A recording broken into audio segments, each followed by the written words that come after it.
Hakim Binsar Gultom, anggota Majelis Hakim kasus kematian Wayan Mirna Salihin, menolak mengomentari putusan Majelis Hakim yang menghukum Jessica 20 tahun penjara.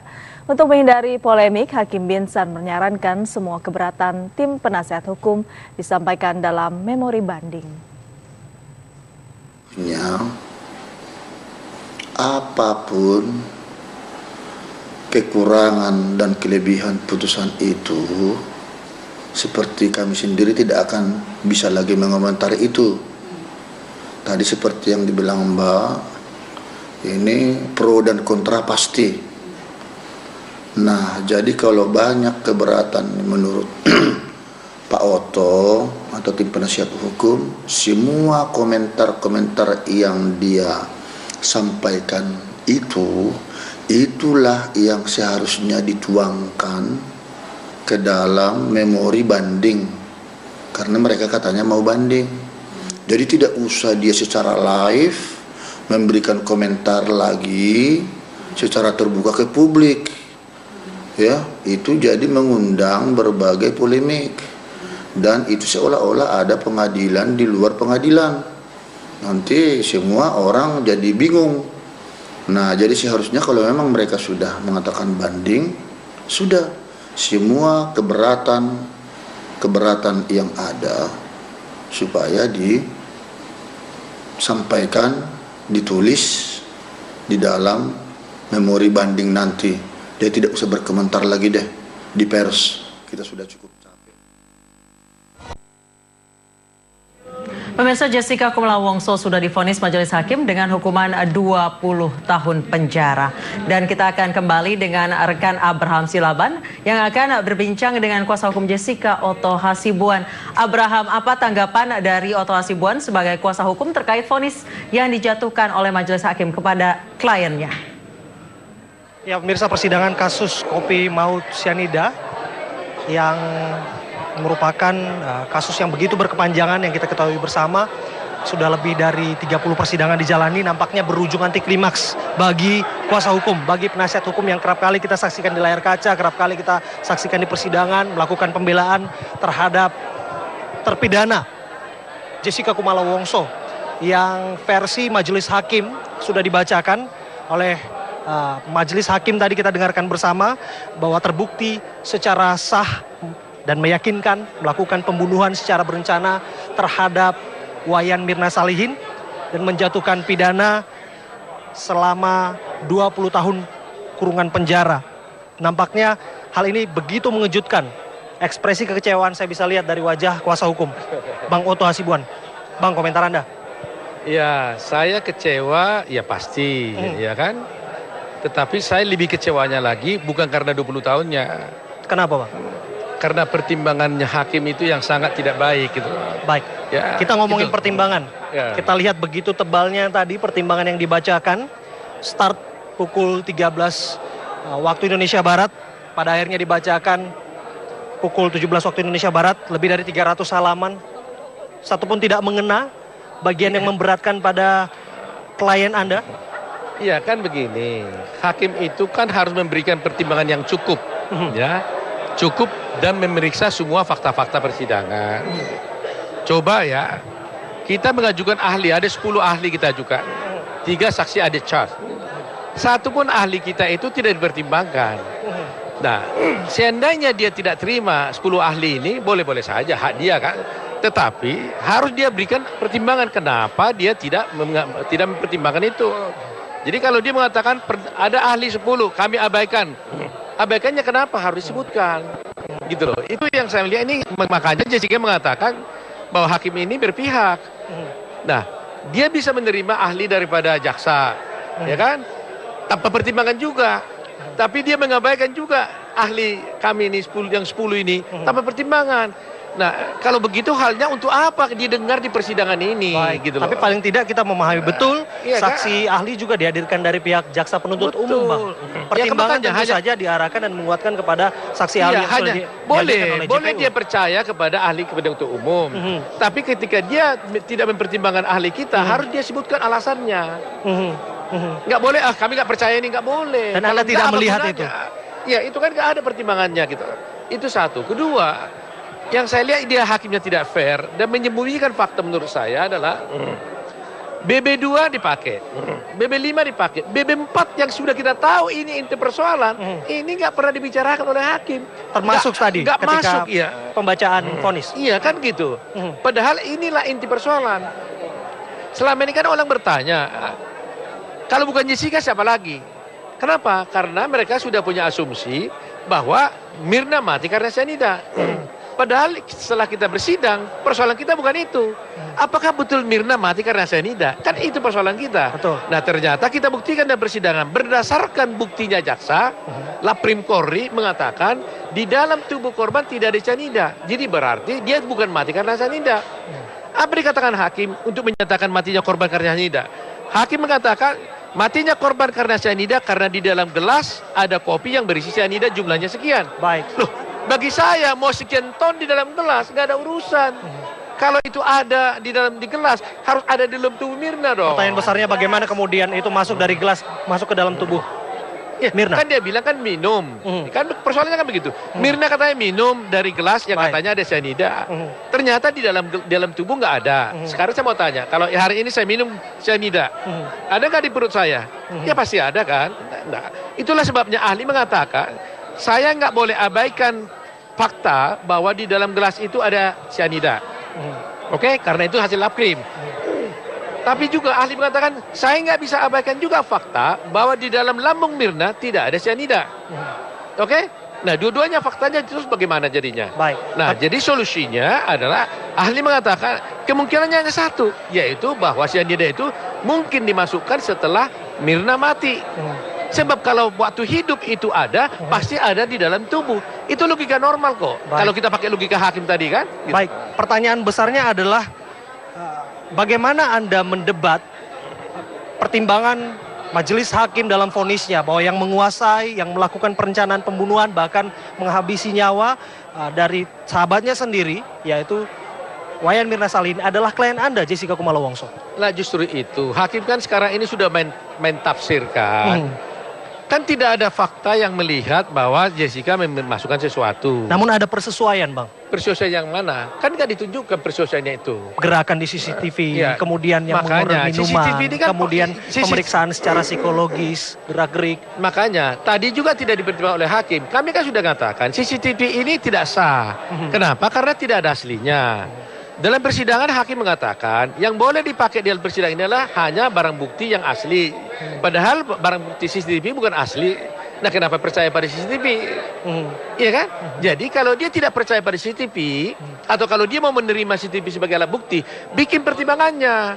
Bantah kami punya itu. Jadi ini enggak, dia caplok itu CCTV boleh dipakai, tapi pertimbangannya enggak ada gitu. Nah, sekarang saya katakan paperback.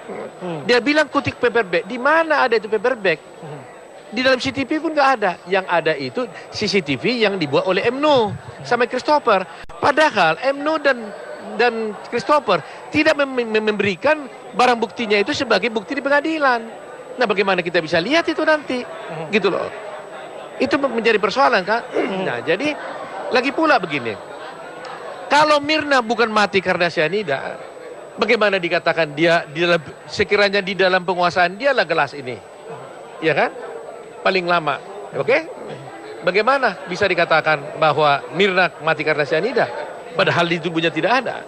Nah, kalau soal penguasaan paling lama, saya kira yang paling lama itu adalah Rangga ketika membuat kopi, ya kan? Kalau ini kan hanya kopi, gelas di sini, kita kan sudah berasumsi di gelas ini ada kopi dan pada waktu dihidangkan tidak ada cyanida. Bagaimana kalau kita berpikir mulai dari awal? Rangga membuat kopi. Ketika itu mungkin di sana cyanida udah masuk. Kita Terus berbicara bagaimana? masalah kemungkinan-kemungkinan, Bang. Kalau bicara kemungkinan, segalanya mungkin. Makanya kalau bicara kemungkinan, hakim nggak boleh bicara kemungkinan, harus kepastian. Nah, oleh karena itu, kalau dia ragu-ragu terhadap satu soal, maka berlakulah teori in dubio pro reo. Kalau tidak yakin, berikan putusan yang menguntungkan terdakwa, gitu. Jelaskan kepada saya, Bang, terkait dengan pasal perencanaan yang ditaruh, yang didakwakan sebetulnya, yang dituntut terhadap klien Anda. Ini tentu saja menjadi dasar pertimbangan untuk menjatuhkan 20 tahun penjara. Sudahkah menurut Anda majelis hakim menyatakan dengan jelas di mana perencanaan, di mana motifnya? Ya, motifnya kan nggak jelas kan. Dia tambah-tambahkan di situ kan. Cobalah, dia menambahkan bahwa katanya pertemuan di Kelapa Gading membuat Jessica itu menjadi iri hati, cemburu. Itulah sebabnya dia menjadi pembunuhan. Kapan itu terbukti persidangan? Itu kesaksian Arif, Bang. Nggak ada cemburu itu. Ya, soal cemburu kan yang tahu kan hanya Jessica. Baik, hati Jessica sendiri. Masa orang Baik. lain yang bercerita cemburu. Baik. Saya cemburu atau tidak, abangnya mau yang ngomong siapa? Saya kan, bukan orang lain kan. Jangan tebak-tebak dong, gitu loh. Jadi itu persoalannya. Jadi saya kira ini nggak masuk akal gitu. Makanya saya bilang, apa mungkin? Nah sekarang dia bilang, karena keadaan di Sydney tidak menguntungkan dia, maka datang ke Jakarta. Dia bilang begitu kan? Nah, padahal di satu pihak dia mengatakan dia terbang dari sana kan untuk membunuh. Jadi gimana? Yang mana? Yang benar yang mana? Karena dia datang ke sini untuk membunuh, atau karena keadaan dia di sini nggak bagus lagi dia datang ke Jakarta? Baik. Ini aja kan nggak konsisten. Seberapa penting menurut Anda asal muasal sianida itu dibuktikan kemudian dan harusnya dijelaskan oleh majelis hakim agar jelas dan kemudian tegas putusan dan vonis yang dijatuhkan merupakan 20 Iya, tahun dia penjara. mengatakan bahwa Jessica itu pastilah lebih mudah membawa sianida, itu nggak perlu dibuktikan. Karena apa? Karena katanya perlu ada contoh mudah itu diambil. Kesaksian Gel-Gel mengatakan itu banyak di di nelayan-nelayan. Isinya potas. aja, nah isinya udah salah. Itu potas. Ada situ udah bilang potas, ya kan? Bukan NaCN itu barang. NaCN itu sulit didapat. Ini aja udah salah. Dia bandingkan potas dengan NaCN beda. Yang gampang itu dicari potas, NaCN nggak bisa. Baik. Orang CIA yang pakai ini. Baik. Pertimbangan berikutnya, Bang. Disebut-sebut Anda dan klien Anda kerap kali melakukan aksi dramatis dalam persidangan begitu. Tangisan Jessica penuh dengan tipu daya, tidak orisinil, menyembunyikan sesuatu, manipulatif. Anda juga demikian, berusaha untuk mengaburkan persidangan. Itu masuk dalam pertimbangan majelis hakim hari ini. Itu sangat tidak arif. Air mata orang nggak boleh dipermainkan. Karena orang nangis kenapa sebabnya hanya Tuhan yang tahu dan dia. Jadi sini, makanya tadi saya katakan sama Jessica, Jess kamu jangan nangis. Dia udah menangis tadi, saya bilang Jess tolong jangan nangis. Kenapa Om? Jangan biarkan Binsar menari-nari di atas air matamu lagi nanti. Karena kelihatannya air matamu ini telah menjadi konsumsi Pak Binsar. Karena telah jadikan dalam pertimbangan. Saya terus terang aja ya, mungkin saya salah. Tapi saya melihat ketika Pak Binsar membacakan itu penuh kebencian saya lihat kepada Jessica gitu. Nada bicaranya. Itu nggak boleh. Sebagai hakim harus memberikan pertanyaan yang arif dan baik. Soal berat hukuman itu nggak jadi soal kepada saya. Tapi sikap yang ditunjukkan itu tidak boleh menunjukkan kebencian kepada terdakwa. Apakah sikap itu serta-merta terlihat hanya ketika pada pembacaan putusan hari ini atau selama ini Anda sudah bisa melihat sinyalemen itu? Dari rentetan kejadian kan, termasuk yang kita pernah laporkan dia kan. Baik. Ini panjang Bang, Iya, kan? bagian ini kita akan dalami karena penting sekali. Makanya dulu dia dilaporkan kan karena panjang itu ceritanya. Baik, laporkan. Bahkan Anda berencana kabarnya untuk melaporkan kembali ke Komisi Yudisial terkait dengan hakim yang menurut Anda tidak objektif menilai jalannya persidangan selama ini. Pemirsa, breaking news akan kembali untuk Anda sesaat lagi. Dengan Oto Hasibuan. Anda kembali dalam breaking news. Decision has already been made. Keputusan sudah dibacakan, keputusan sudah dibuat. Terpidana Jessica Kumala Wongso akhirnya divonis 20 tahun penjara atas terbuktinya dirinya melakukan pembunuhan terhadap Wayan Mirna Salihin. Tentu saja saya paham betul kuasa hukum yang selalu menemani dan mengadvokasi kliennya adalah orang yang bisa dikatakan paling kecewa. Pertanyaan saya secara personal kepada Bang Oto, Abang menjadi sorotan publik selama mengawal kasus ini lebih dari 30 persidangan, Bang. Anda kecewa dengan apa yang Anda perjuangkan? Ya, untuk tahap pertama kecewa, tapi kan perjuangan belum selesai. Kan masih ada second round kan. Anda merasa ini sia-sia, Bang, selama 30 persidangan yang sudah kita lalui bersama hingga kemudian sampai dini hari, malam hari? Nggak apa-apa, karena itu perjuangan selalu harus kita tahu perjuangan itu nggak mudah. Kan kita tahu mencari keadilan di Republik ini kan nggak mudah kan. Jadi dari awal kita sudah sadari itu. Jadi perjuangan kita masih terus. Makanya walaupun kecewa kita bisa happy, bisa ketawa kan gitu. Karena kita nggak boleh larut dengan kesedihan kan. There's always second round. Always second round. Baik. Yang menarik pemirsa yang ingin saya sampaikan kepada Anda ketika dalam persidangan Anda bisa menyaksikan ada setangkai bunga, kemudian ada atribut yang diwarnai atau bernuansa warna putih, kemudian ada tulisan Justice for Mirna, adalah dukungan terhadap keluarga Mirna Salihin untuk mencari keadilan. Namun seyogianya juga ada dukungan kepada kuasa hukum yang ada di sini, termasuk saya ingin bertanya Bang, Anda sempat sampaikan dalam pledoi Anda ada 4.000 email. Apa saja isinya Bang waktu itu? Wah, email lu. Ini sekarang teman-teman di belakang ini semua mendukung Jessica semua ini yang ada di sini kan. Saya kira rakyat Indonesia mendukung. Kami tidak pernah kerahkan massa. Boleh tanya mereka, kami nggak kenal. Tapi hanya ketemu di pengadilan. Lain halnya kalau mungkin pakai seragam-seragam, dikerahkan, ya itu lain kan. Kalau ini secara volunteer mereka datang untuk mendukung Jessica. Apa yang mereka sampaikan secara personal ke Abang? Ya, antara lain ribuan email juga di sini ada. Ya SMS ya. Baik. Kalau kita lihat email-email ini, wah itu Baik. saya nggak bisa coba agak tidak etis, tapi saya boleh izin Bang bisa melihat dan membaca langsung apa saja isi email. Ini ada email-email yang ada di sini ya. Mungkin coba salah satu ini ya. Baik. Mohon maaf saya pegang Bang. Pemirsa, saya ingin menunjukkan kepada Anda, ini adalah sejumlah email yang masuk ke email Otto Hasibuan hari ini, beberapa menit yang lalu, bahkan setelah putusan dibacakan. Sebagaimana yang sudah diungkapkan dalam pledoi saja, sudah diberikan 4.000 email termasuk kepada pihak majelis hakim. Namun diantaranya, nah ini ada yang saya ingin bacakan. Nah, ini nampaknya baru ya Bang ya? Masuk ini ya? baru masuk. Nah, saya akan bacakan. Dear my brother, Mr. Otto Hasibuan, decision is been made. I hope the chance on appeal will be much better. Good luck for the second High Court trial. If I can give advice regarding the CCTV clue, I would love to help. Dari Regards, Kamto. Anda mengenal orang ini? Enggak tahu. Tidak tahu. Saya bisa menyaksikan sebetulnya dalam email ini banyak sekali dukungan. Ini ada lagi ya Bang ya? Oh iya. Ada lagi dukungan. Shalom Pak Otto, kami sekeluarga mengucapkan semoga Bapak diberi umur panjang untuk membela orang yang tidak bersalah. Save Jessica. God bless you.